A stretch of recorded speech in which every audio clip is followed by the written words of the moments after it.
Hello everyone, कैसे हैं आप सभी लोग। स्वागत है आपका एक और शानदार से इंटरव्यू में।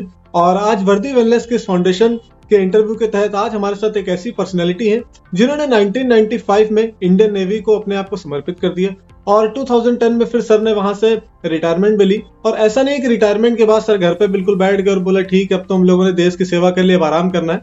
ऐसा सर ने बिल्कुल भी नहीं किया। उसके बाद सर ने कई सारी प्राइवेट सेक्टर्स के लिए एज ए एचआर सर ने वर्क किया और भी आज भी बहुत सारी कंपनियों के लिए sir as a HR work कर रहे हैं। और इसके अलावा अगर मैं बात करूं तो सर अवेयरनेस के थ्रू और जो करियर काउंसलिंग होते हैं इसके थ्रू काफी सारे प्रोग्राम सर चलाते रहते हैं। और जिस शख्सियत की आज हम लोग बात करने वाले हैं उनका नाम है डॉक्टर जयराम सिंह। और बिना किसी डिले के हम लोग सर को आज इनवाइट करते हैं। So hello sir, how are you? Yeah, thank you, Mr. Ansman. It's my pleasure to interact with you guys and got opportunity to explore myself related to my experience, related to the past career, and yeah, of course, is the upcoming. So thanks for wellness. तो कैसे हैं sir आप? एकदम बढ़िया। तो बच्चे आप कैसे हैं? सर मैं तो बहुत बढ़िया हूँ, आपका आशीर्वाद है बस सर। तो सर इंटरव्यू की शुरुआत करते हैं। तो सर सबसे पहले जैसे अभी ने अपनी ऑडियंस को बताया था कि सर आपने इंडियन नेवी में भी काम किया और करियर काउंसलिंग करते रहते हैं, एज ए एचआर भी आपने काम किया। तो शुरुआत करने से पहले सर सबसे पहले हम जानना चाहेंगे सर आपका एजुकेशनल बैकग्राउंड कैसा रहा सर, मतलब आपकी शिक्षा कैसी रही सर? मेरा शिक्षा जो एजुकेशनल बैकग्राउंड, जब मैं 12th कंप्लीट किया था, सो 12th के बाद एक अपॉर्चुनिटी थी इंडियन नेवी ज्वाइन करने के लिए। अच्छा। तो मैंने उस अपॉर्चुनिटी को एक्चुअली अगर देखा जाए तो मैं कोई प्रिपरेशन या कोई प्लानिंग नहीं थी कि हाँ मुझे करना है, बस एक जस्ट कि देखते हैं होगा तो होगा, नहीं होगा तो नहीं होगा। अच्छा। सो विदाउट प्रिपरेशन हाँ मैंने इंडियन नेवी के लिए कोशिश किया and I got selected in Indian navy. तो जब 12th के बाद मेरी शिक्षा जो है एजुकेशन वो कंटिन्यू नहीं हो पाई थी, क्योंकि आगे जो ट्रेनिंग वगैरह होते हैं कई जगह वो पोस्टिंग्स होती है।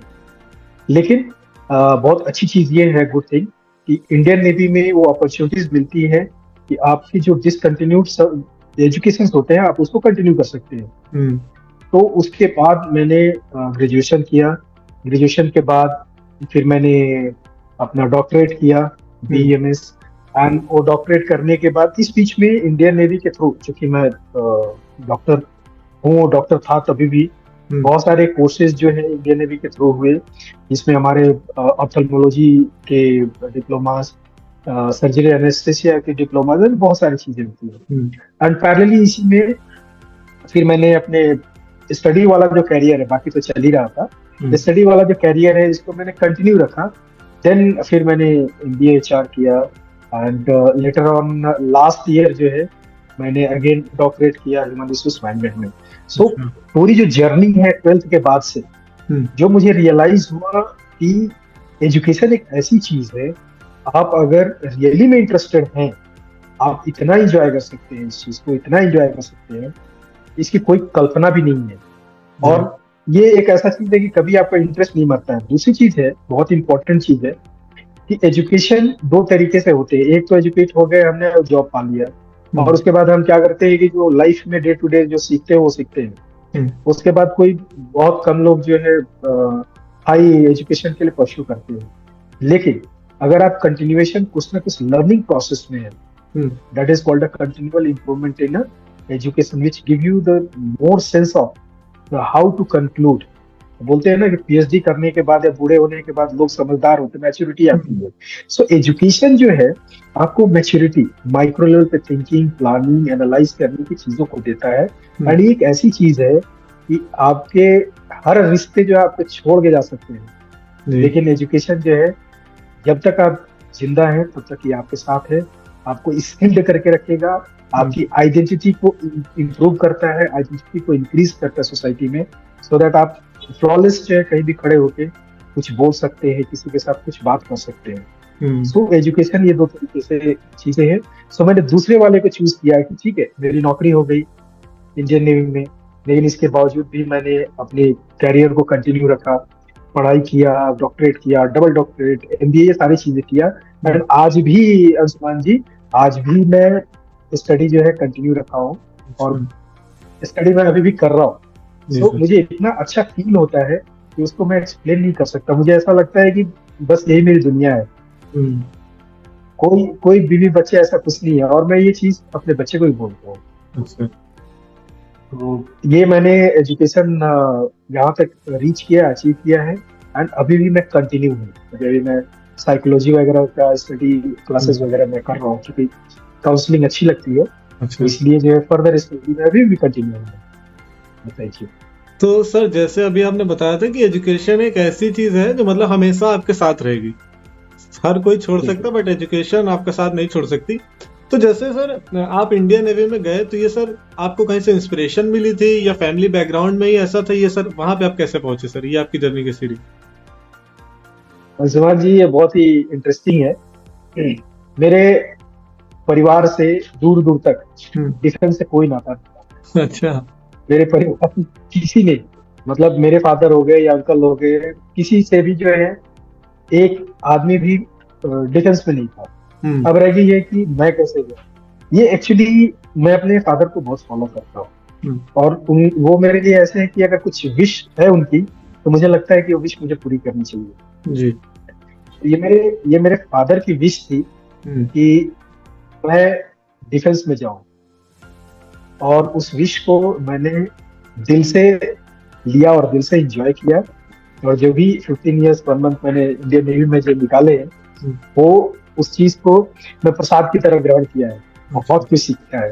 हम्म। तो इंस्पिरेशन में अगर मैं बोलूँ तो मेरे फादर ही मेरे सबसे बड़े इंस्पिरेशन थे, जिनकी वजह से मैं इंडियन नेवी में गया, और आज जो भी हूँ उसका पूरा क्रेडिट मैं अपने फादर को ही दूंगा। अच्छा। अच्छा। तो सर जैसे आपने 15 साल इंडियन नेवी को दिए तो सर वो एक्सपीरियंस आपको कैसा रहा सर? जो इंडियन नेवी का जो एक्सपीरियंस था, मैं हम्म। बताऊंगा। जब बिगनिंग में हम लोगों ने जब ज्वाइन किया था इंडियन नेवी में, वो ऐसा लग रहा था कि जॉब तो मिल गई। अच्छा। लेकिन जब हमारी बेसिक ट्रेनिंग जब स्टार्ट हुई, तो हमें ये लगा कि यार कहाँ अच्छा। फंस गए इसलिए कि एक सिविलियंस को सिविलाइज करना है, और हम्म। उसको कुछ इस तरीके से सिविलाइज करना है कि जो डिफेंस के प्रोसेस हैं, इंडियन नेवी के जो प्रोसेस हैं, हम्म। उसमें आपको मेडिकली, फिजिकली, मेंटली हर ढंग से फिट करना है। हम्म। सो एक सिविलियंस को more into civilize towards the defence environment, वो थोड़ा सा टफ होता है, इतना आसान होता नहीं है। हम्म। क्योंकि आप डिसिप्लिन होने हैं, आपको रूटीन में आना है, चीजों को पढ़ाई करना है, और एग्जाम्स लिखने हैं, सारी चीजें जो होती हैं। तो वो ट्रांजिशन जो था ना, transformation from civilians to defence personnel, hmm. वो एक मिनिमम 6 मंथ तक, वो से अच्छा। 6 to 8 मंथ तक, वो बहुत ही टफ रहा है। और उसके बाद फिर तो लाइफ जो है इजी होगी, जैसे कि ऐसा लगता था कि हाँ यूज टू है, कोई हम्म। दिक्कत नहीं है। बट स्टार्टिंग के 6 to 8 मंथ्स जो थे वो बहुत ही टफ थे, एंड उसी के बदौलत जो है हम आज के टाइम में, अगर मैं अपने को भी देखता हूँ, तो मैं इतना मेंटली फिट हूँ। फिजिकली, क्योंकि मेंटली फिट है तो नेचुरली फिजिकली वो चीज आ ही जाती है। हम्म। एंड जो लाइन लेंथ जो मिलता है कि आपको इस तरीके से आगे बढ़ना है, इस तरीके से काम करना है, इस तरीके से आपको प्लानिंग है। सो होल जो है एक लॉन्ग वे में, लॉन्ग रन में, जो सोचने समझने और करने की जो क्षमता इंक्रीज होती है हम्म। डिफेंस में, वो मैं बोलूंगा कि वर्ल्ड की किसी भी यूनिवर्सिटी में इस चीज को पढ़ाया नहीं जाता है। तो हम्म। एक तो चीज वो हो गया कि सिविलियन से डिफेंस पर्सनल में कन्वर्ट होने के लिए जो टफ ट्रेनिंग से हम जो गुजरे हैं। दूसरा चीज जो है कि जब आप डिफेंस में वर्क करते हैं, तो आपके अंदर में एक लीडरशिप क्वालिटी आ जाती है, ये तो है। कैसे मैनेज करना है। और टू बी फ्रैंक, कि वो लीडरशिप जो क्वालिटी आई कि कैसे चीजों को, इमरजेंसीज को मैनेज करना है, किस तरह से हमें अटेंड करना है, उसका रिजल्ट था कि बहुत सारे ऐसे ऑपरेशन और नेशनल डिजास्टर्स को हमने अप्रोच किया, हम्म। उसमें पार्टिसिपेट किया। एंड उसका जो सबसे बड़ा नेशनल डिजास्टर का अगर मैं बोलूं, मालदा फ्लड के बाद, तो वो हमारा जो 26 जनवरी 2001 में जो अर्थक्वेक हुआ था हम्म। पूरे इंडिया में, जहाँ पे सबसे ज्यादा अगर डैमेज हुआ था, तो वो था गुजरात, क्योंकि हम्म। सेंटर पॉइंट था। तो उस गुजरात में जिस तरीके से हमारा हमारी जो टीम थी, हम लोग 4 लोगों की टीम थी प्लस 4 लोग और, सो किस तरीके से हम लोगों ने अपने आप को प्रिपेयर किया within no time. And prepare होने के बाद जो है, हम लोग मुंबई से फ्लाई किए गए, जामनगर गए, जामनगर से भुज गए, भुज से फिर हम लोग बचाऊ गए, है ना। तो ऐसे मल्टीपल प्लेसेस पे, फिर कांगड़ा गए, मल्टीपल प्लेसेस पे हम लोगों ने मेडिकल कैंप को कंडक्ट किया, सर्जरीज किए, बहुत सारे ऑर्थो के केसेस थे, सबसे ज्यादा चूंकि डैमेज हुआ था। तो इन सभी चीजों को हम लोगों ने अंजाम दिया। तो ये चीजें आती कहाँ से है? ये चीजें आती हैं जब आपको बेसिक ट्रेनिंग जब मिली रहती है, आपको कैसे प्लान करके और एक डिसिप्लिन वे में आगे जाना है, चीजों को प्रायोरिटाइज करना है, एंड देन जो है आपको अटेम्प्ट करना है। सो इसका पूरा का पूरा क्रेडिट जो है मैं इंडियन नेवी को मैं देता हूँ। सो ये वो जो होल होल एक्सपीरियंस रहा है, इसका कोई जवाब नहीं है, और रियली हमने एंजॉय किया इस चीज। तो मतलब सर शुरुआत के 6-7 महीने आपको थोड़ा टफ लगा, आपने सोचा कहाँ फंस गए, बट ओवरऑल जो एक्सपीरियंस था वो आपको काफी अच्छा लगा, और मतलब काफी कुछ सीखने को मिला। जैसे आपने बोला लीडरशिप क्वालिटी, ये आई थिंक सर सबसे इंपॉर्टेंट क्वालिटी होती है किसी व्यक्ति के लिए, नहीं सर? बिल्कुल बिल्कुल, क्योंकि लीडरशिप कुछ नहीं है, एक नेतृत्व है। चाहे आप घर संभाले, चाहे आप सोसाइटी को संभाले, चाहे स्टेट या इंडिया, किसी को भी संभाले, वो क्वालिटी अगर आपके अंदर में है तो आप किसी भी सिचुएशन को लीड कर सकते हैं, क्योंकि आपके पास एक आइडिया आ जाता है किस तरीके से प्लान करना है, किस तरीके से एड्रेस करना है। सो ये मैं प्रेफर करता हूँ कि ये क्वालिटी तो सब में रहनी चाहिए जी। तो सर जैसे आपने 15 साल इंडियन नेवी को दिए, और उसके बाद सर ऐसी कौन सी चीजें लाइफ में हुई कि आप सर प्राइवेट सेक्टर की तरफ बढ़े एज HR, और आपने सर कई सारी कंपनियों के भी नाम बताए, तो कुछ बताना चाहेंगे सर इसके बारे में? जी बिल्कुल। एक्चुअली 15 इयर्स सर्विस करने के बाद, इवन तो मैं बोलूंगा कि 10 इयर्स सर्विस के बाद ऐसा मुझे रियलाइज हुआ कि शायद मैं इससे और अच्छा कर सकता हूँ, लेकिन वो और अच्छा क्या हो सकता है वो फिक्स नहीं था। सो धीरे धीरे उस चीज को एवेल्युएट करने के लिए 2-3 साल और लग गए। एंड आदमी कहीं ना कहीं हैप्पी होना नहीं चाहिए अपने रोल से, क्योंकि जब तक आप हैप्पी हो जाएंगे, सेटिस्फाई हो जाएंगे, ठीक है, फिर आगे आप बढ़ नहीं सकते, ग्रोथ नहीं होगी। जैसे मार्केटिंग का एक फंडा है कि नेसेसिटी को क्रिएट करो। जब मैं आपके अंदर में नेसेसिटी को क्रिएट करूंगा, उसको सोचना चालू कीजिएगा, और जब सोचना चालू कीजिएगा तो कुछ ना कुछ तो निकल के आएगा। ये बात तो सही है ना।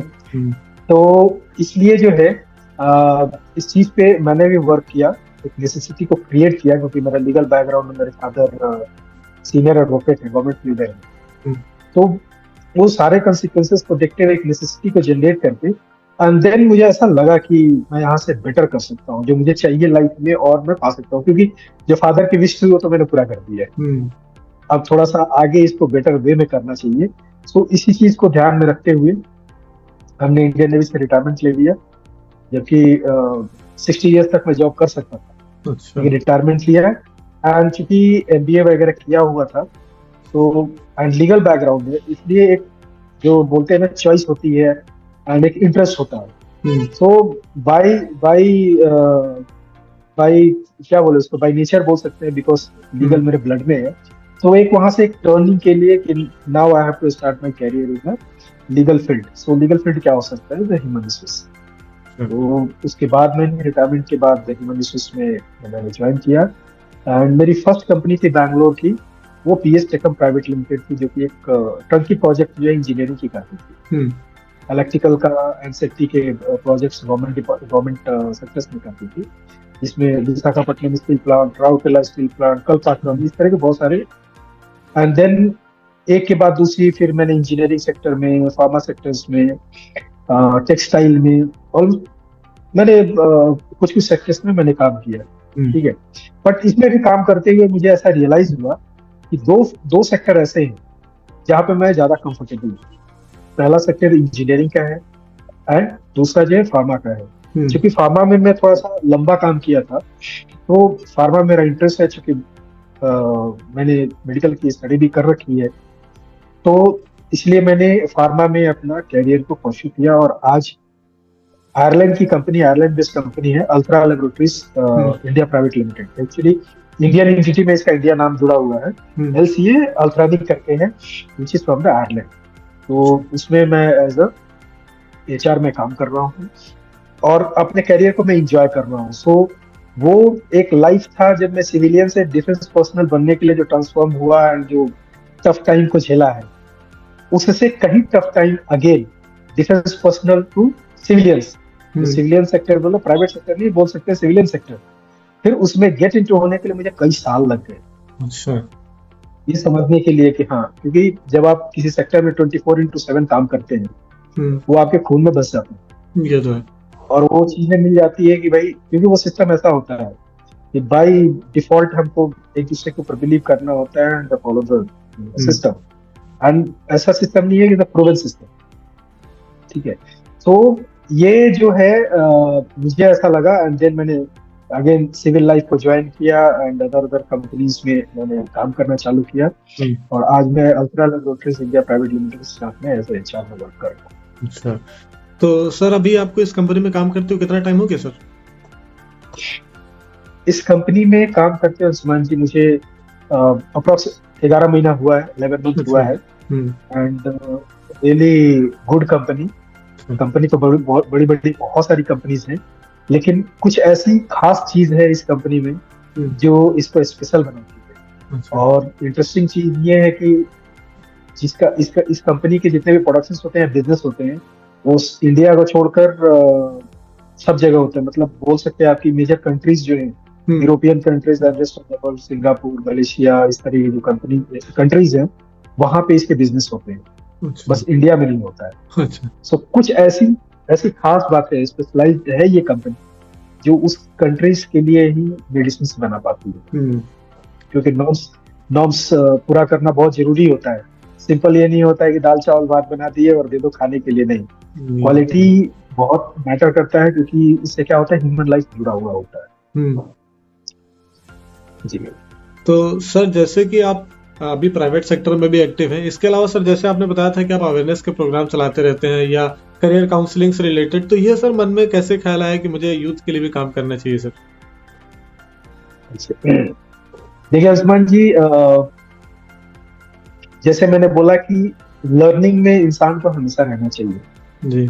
और लर्निंग ये ऐसी चीज है कि आपको अपडेट करके रखती है। और ये जरूरी नहीं है कि आप ह्यूमन रिसोर्स में काम कर रहे हैं तो उसी में आप लर्निंग कर सकते हैं। लर्निंग मतलब 360 डिग्री किधर भी और कैसे भी हो सकती है, ठीक है। तो इसमें टीचिंग जो है, बचपन से ही मुझे टीचिंग में काफी इंटरेस्ट रहा है। जब मेरे ख्याल से 4th-5th क्लास में पढ़ता था, तब कभी इस समय गवर्नमेंट का प्रोग्राम चलता था अनौपचारिक शिक्षा। उस अनौपचारिक शिक्षा को मैं अपने से बड़े बड़े बच्चों को पढ़ाया करता था। और टू बी फ्रैंक बता रहा हूँ कि मुझे इतना अच्छा लगता था, वो जो बच्चों को, जब मैं अपने से काफी उम्र के बड़े बच्चों को मैं पढ़ाया करता था, और जब मैं निकलता था गलियों से और जो सुनने में मिलता था कि प्रणाम मास्टर साहब, प्रणाम मास्टर साहब, बहुत दिल चौड़ा हो जाता, खुश हो जाता था, ठीक है।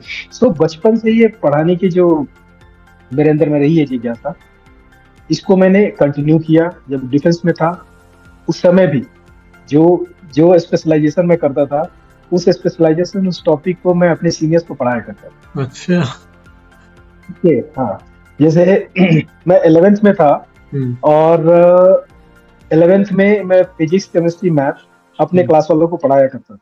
अच्छा। तो इसलिए नहीं कि मुझे आता, इसलिए कि मुझे लगता था कि जिस तकलीफ से, जिस टफ वे से मैंने इसको ग्रैब किया, लर्न किया है, अगर इसको मैं सिंप्लीफाई करके उनको मैं बताऊं तो शायद उनके लिए बड़ा अच्छा रहेगा। ये बात तो। और इसी वजह से चीजों को मैं कोशिश करता हूँ सिंप्लीफाई करके बताने के लिए, सो दैट उनको इतना कॉम्प्लिकेटेड ना लगे, वो सीख जाए।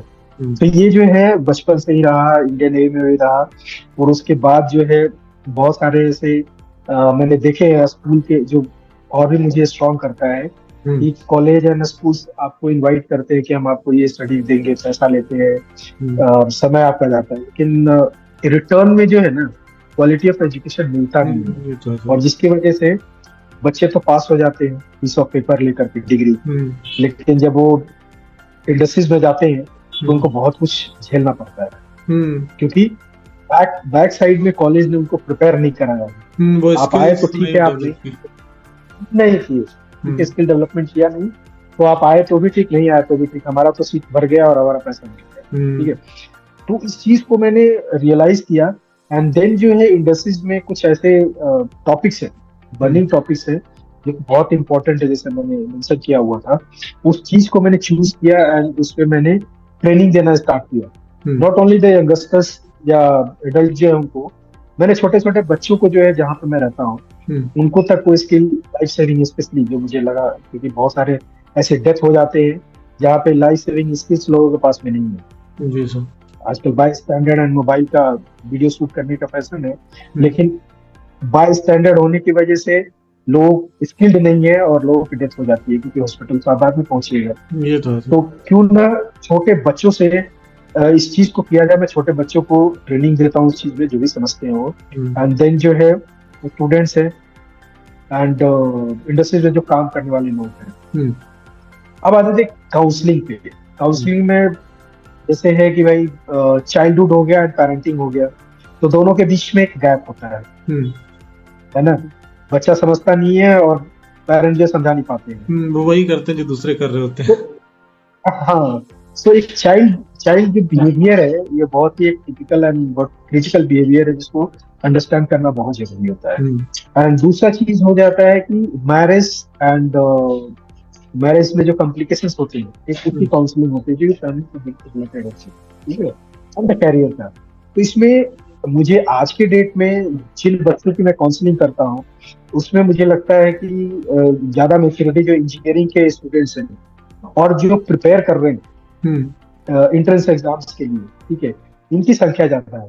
और उनके बीच में वो प्रॉब्लम सिर्फ और सिर्फ आज के स्मार्टफोन एंड सोशल मीडिया की वजह से जाता है। ये तो है सर, जो मैं आपको एडवाइस करता हूँ। सो कैरियर काउंसलिंग में अभी इंजीनियरिंग एंड एंट्रेंस वाले स्टूडेंट्स जो है बहुत ज्यादा है। अच्छा, क्योंकि आपके इंटरेस्ट है और करना कुछ भी नहीं है। मेनली चीज है कि भाई काउंसलिंग होती क्या है, एक थर्ड पार्टी जो आपकी बात को सुने, आपकी बात को समझे, एंड देन अगर अच्छे से अगर कंक्लूड कर लेते हैं, ठीक है, तो एक सेशन नहीं दूसरे सेशन के बाद फिर जो है आपकी बात को फॉलो जरूर करते हैं। जी सर, बात तो सही। इसलिए जो है इतना इंटरेस्टिंग लगता है। जैसे पहले होता था ना, गांव में झगड़े हो गए, बोला पंच को बुलाओ, तो 5 लोग में 5 लोग बैठते थे, दोनों पक्ष की बात सुनी जाती थी और फिर एक कंक्लूजन पे फिर दोनों को मान लेते थे। वही घर के लोगों की बात मानते नहीं थे। सो आज के टाइम में जो काउंसलर है वही एक रोल प्ले कर रहा है जो सरपंच का होता है। Yes sir, right sir. और आई थिंक सर कॉलेजेस में ऐसे लोगों की जरूरत भी है जो बच्चों को राइट डायरेक्शन में मतलब ले जा सके। तो सर जैसे आपने अपनी लाइफ के इतने सारे मोमेंट बताए, और कहीं ना कहीं सर आपकी लाइफ ऐसी है कि उस पर एक वेब सीरीज भी बन सकती है या एक बुक भी लिखी जा सकती है, क्योंकि काफी इंटरेस्टिंग है। तो सर जैसे आप अपनी लाइफ का कोई हैप्पीएस्ट मोमेंट बताना चाहेंगे, जो बहुत हैप्पीएस्ट अब तक के आपकी लाइफ का रहा हो, जिसको आपको लगता हो कि यार हमें ऑडियंस के साथ शेयर करना चाहिए? बिल्कुल, मेरे लाइफ का हैप्पीएस्ट मोमेंट बहुत लोग बताएंगे कि मुझे नौकरी मिल गई तो मैं बहुत खुश हुआ, अचीव कर लिया, या शादी हो गई मनपसंद तो शायद मैं अचीव कर लिया। बट मेरा थोड़ा हैप्पीएस्ट मोमेंट जो है अगेन मैं बताऊंगा, जो कि गुजरात अर्थक्वेक से जुड़ा हुआ है। अच्छा। वो हैप्पीएस्ट मोमेंट इसलिए है कि वहां पे हम लोग अराउंड 15-20 डेज ग्राउंड में थे। खाने के लिए ठीक नहीं, सोने के लिए ठीक नहीं, दिन भर जिस टेबल पे हम लोग ऑपरेशन परफॉर्म करते थे, जिसे बोल सकते हो कि ह्यूमन बॉडी का डिस्चार्ज, ब्लड, पस, ये सारी चीजें उसी पे रहती थी, ठीक है। एंड अगेन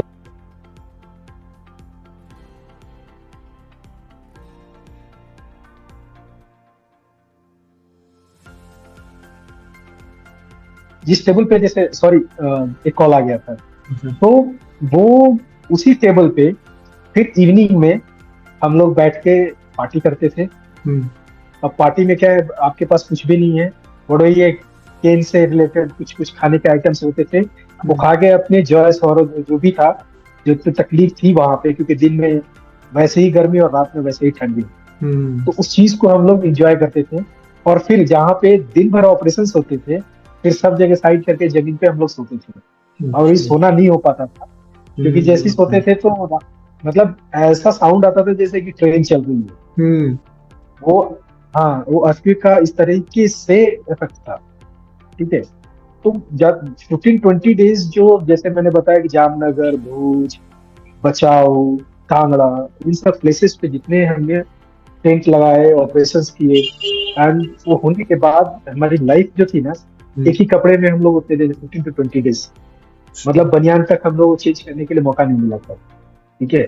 और उसके बाद हम लोग बोर्ड किए, बोर्ड करके जब हम मुंबई एयरपोर्ट मुंबई पोर्ट पहुंचे, और वहां पे हमारा जो ग्रांड वेलकम हुआ, वो सारी तकलीफ को हम भूल गए। लेकिन संतोष इस चीज के लिए था कि ये 15-20 days जो हमने तकलीफ सही है, ठीक है ना, वो कष्ट जो मिला है हमें, वो ह्यूमैनिटी के लिए मिला है, और हमारी वजह से बहुतों की जान बची है।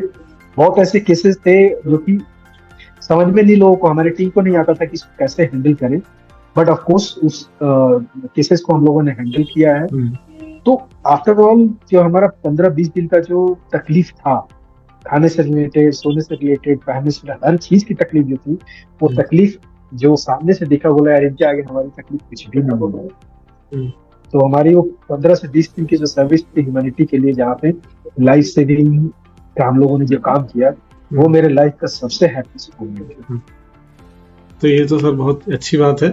और सर लास्ट में सर एक क्वेश्चन आपसे पूछना चाहेंगे यूथ के लिए, कि सर यूथ को क्या सर आप एडवाइस देना चाहेंगे लाइफ में ग्रोथ करने के लिए? सर यस, यूथ को एडवाइस मेरी तरफ से यही है कि आप जो भी ये स्टडी कर रहे हैं, उसको दिल से स्टडी कीजिए, सीखने के लिए, नौकरी पाने के लिए नहीं, क्योंकि जब तक आप सीखिएगा नहीं, आगे बढ़िएगा नहीं। ये बात तो सही सर। नौकरी पाने के लिए आज आप रटिएगा, कल लिखिएगा, और फिर आगे जाके भूल जाएगी।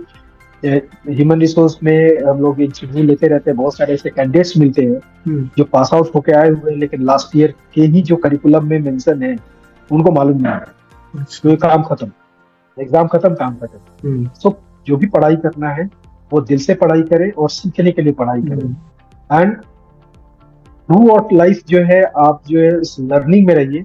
जैसे मैंने बताया, ये एजुकेशन जो है आपको इतना स्किल अप कर देगा, ये आपके मरते दम तक आपके काम आएगा और आपके साथ ही रहेगा। बाकी सब छोड़ के जा सकते हैं, बाकी कुछ नहीं जा सकता है। तो जब तक आप प्रॉपर स्किल अप नहीं होइएगा सीखने के लिए, आप आगे नहीं बढ़ सकते हैं। उसको जो भी पढ़ाई कर रहे हैं, दिल से पढ़ाई करें और ढंग से पढ़ाई करें। Yes sir. तो कहीं ना कहीं सर एजुकेशन बहुत जरूरी है, लेकिन सिर्फ नौकरी के लिए नहीं कि नौकरी कर ली और उसके बाद खत्म। मतलब लाइफ टाइम लर्निंग अगर चलती रहे तो सर कहीं ना कहीं ज्यादा बेटर है, नहीं सर? तो sir thank you so much sir कि आपने इतना वैल्यूएबल टाइम हमारी संस्था के लिए निकाला और इस इंटरव्यू के निकाला। तो मैं अगेन से आपको बहुत बहुत धन्यवाद देना चाहूंगा। और सर आई होप कि आपने भी इस इंटरव्यू को काफी ज्यादा एंजॉय किया होगा, क्योंकि हमने तो काफी ज्यादा एंजॉय किया है, और ऑडियंस भी एंजॉय करे, क्योंकि आपकी लाइफ जर्नी इतनी इंटरेस्टिंग रही कि किस तरीके से आप इंडियन नेवी में गए, फिर आप प्राइवेट सेक्टर की तरफ बढ़े, फिर आप करियर काउंसलिंग भी करते हैं, जो कि अपने आप में एक बहुत बड़ी चीज होती है। नहीं, नॉर्मली किसी व्यक्ति का जीवन सिर्फ एक काम को करते करते ही निकल जाता है, और जैसे ही वो रिटायर होता है फिर घर पे बैठ जाता है। तो सर आपसे बात करके काफी ज्यादा अच्छा लगा। आई होप कि आपकी बहुत ज्यादा मजा आई होगी। So thank you so much sir. Thank you Suman ji, thanks a lot.